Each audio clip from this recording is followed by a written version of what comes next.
मौजा है ये तो कोई।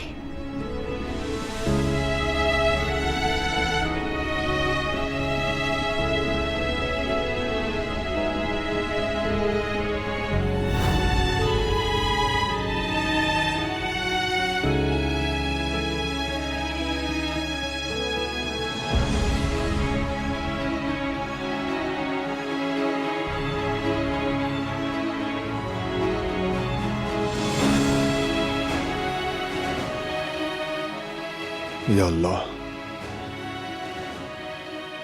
दिलान को हिम्मत दे। मेरी बीवी और मेरे बच्चे को महफूज रखना या अल्लाह। मेरी औलाद और मेरी जिंदगी तेरे हवाले।